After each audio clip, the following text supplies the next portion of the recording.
What up, though, y'all? It's Chris, broadcasting from the D. It's a great, feel good 84 temperature day here in the Motor City. And I'm out getting my 10,000 steps in. I got somewhere around 7,500 of them in.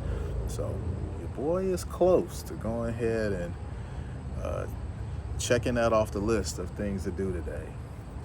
But let's talk about the Xbox for my gamers out there, especially my Xbox gamers, man. What is Microsoft doing? I don't talk about game stuff a ton because I really don't game all that much anymore. That new Sonic kart game came out and I was gifted a copy of that. I did a couple races in it just to, give it a try. I don't know, man. I think I'm getting old. It's like too much. It's too much stuff happening in that game, man. You got all the items flying everywhere, the flashing lights of the stages, and now it's got the portals you go through, like in the Sonic movies, the rings, the portals you go through. They didn't implemented that. I think it's a cool game. I don't know how much of it I'm gonna play though, because as I said, I just don't really game like that anymore, and I really suck ass at it. And I'm likely not going to put the time in it necessary in order to get good at it. So it just is what it is. I do appreciate having it though. But man, what the hell is Microsoft doing? They raised the price of the Xbox Series X. Well, both versions of the console. Not once, but twice. I know they had raised it once from 500 because I have a Series X that I always forget that I have because I never turn it on, man. Seriously, I never turn that thing on. I've had it since launch, and I just never use that thing. But it was 500 when I got it, and now if you want one, it costs you $650. They raised it from 500 to 600, and they tried to blame tariffs for it.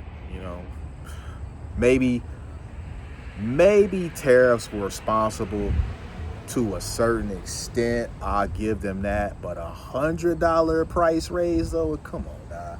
I don't know about that. I think that was partially greed in there that they were just hiding that behind. Oh, tariffs.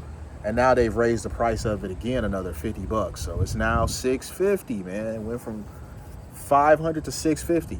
I've never had a console ever in life that as time went on, it's about to be 5 years later. It's almost 5 years later because it came out, November of 2020? So we're talking about 5 years later, and the system is worth more now than it was when I bought it. That's some really strange times, but Microsoft has been full of strange moves. They raised the price of the consoles, and now that Xbox Game Pass Ultimate, which a lot of people really liked. It was, $14.99 a month? $15 a month?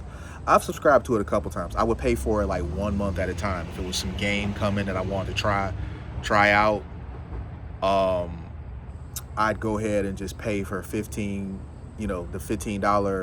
upfront fee to be able to try it on Xbox, because that way I didn't have to commit to a $70 purchase, because likely I wasn't going to finish the game. I was going to play it a little bit, maybe a couple hours at best, and then I have my fill, and it's like, cool, I got it out of my system, I like it, it's cool, maybe I'll recommend it to my son, but I'm likely not going to finish it though.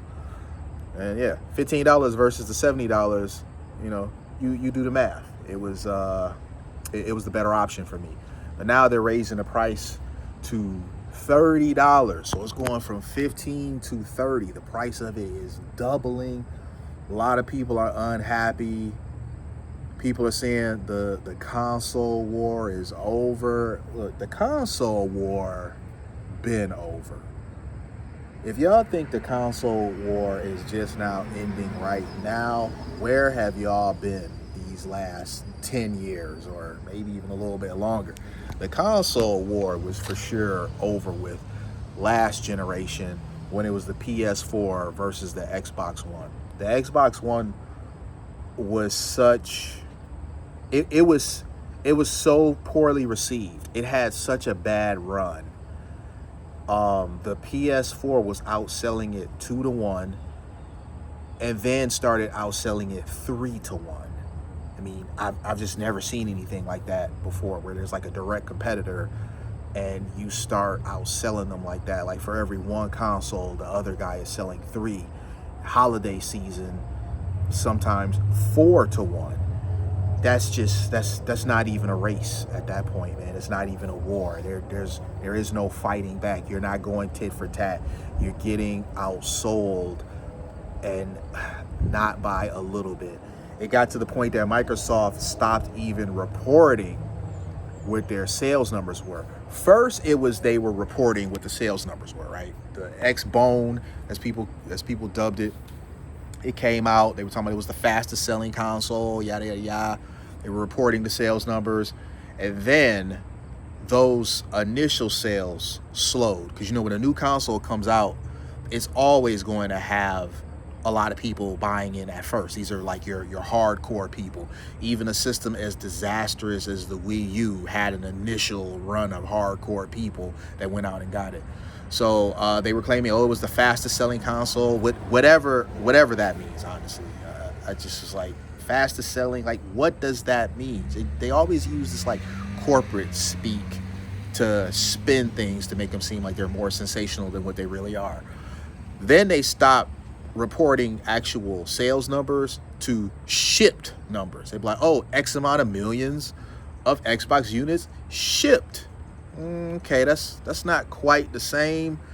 Shipped, I guess, if you want to be technical, is sold for Microsoft, because shipped is stuff that's been sold into retail. But before, they were reporting the retail number sold, not shipped number. So when they changed it up to numbers shipped, I knew something was up with them falling behind. And then after a while, they stopped reporting the shipped numbers as well. It wasn't even after a while. It was not too long after that where they started talking about shipped. They just stopped reporting the numbers. So I'm sure there's some numbers out there of what the Xbox One sold compared to the PS4. I don't know what they are offhand, but the Xbox One was a disaster. The console war pretty much ended last generation. This generation, Microsoft had a better console, a way better console than they did last time around, but they completely mishandled it. They bought all these different damn game studios and weren't releasing games. They were at one point, and I kid you not, they were at one point closing more studios than they were releasing games. They bought all these different studios, man. Remember, they even bought Bethesda. They bought all these different studios and publishers. Microsoft ended up buying Activision as well, right? So you inhaled Activision, you inhaled Bethesda. How are you in the situation that you're in, where you have a console with no games and very few exclusives? And it's not like the PlayStation 5 is that great. It's just that by comparison, it's amazing. So Sony they're no white knight here either. They're doing a lot of really stupid stuff as well, but they're in a position to.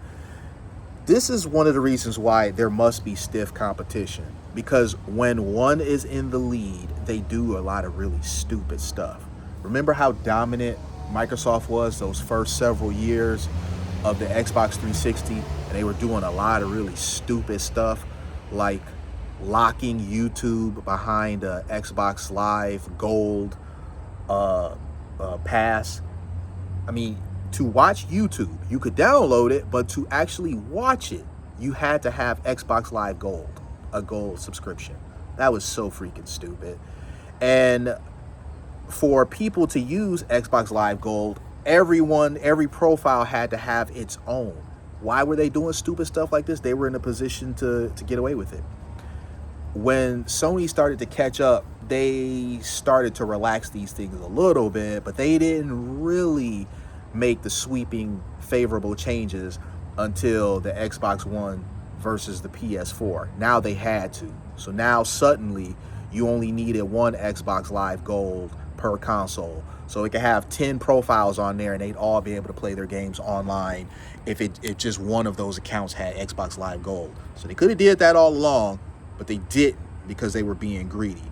They made it so that your streaming services like Hulu and Netflix and all those, you could use them without them being locked behind Xbox Live Gold. So if you didn't have Xbox Live at all, you could still use those. Again, this is something that they could have changed before at the 360. They didn't want to.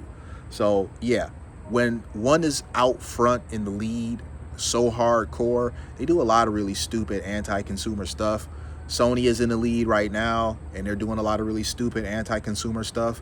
Like they raised the price of PlayStation Plus again from $60 to $80. The quality of the games that they're offering has not increased. There's nothing additional that they've added to the service. It's just a $20 more per year, making it $80 per year. Remember, once upon a time, it was $50. So $80 a year now, just because they can. They didn't improve the service even a little bit. This is why Microsoft needs to be a suitable competitor for Sony. Because if they're neck and neck, these companies are less likely to do things like this. Now, you could be like, Chris, Microsoft is doing a ton of stupid anti-consumer stuff and they're so far behind. And you are right. You are not wrong on that. I don't know what they're trying to do.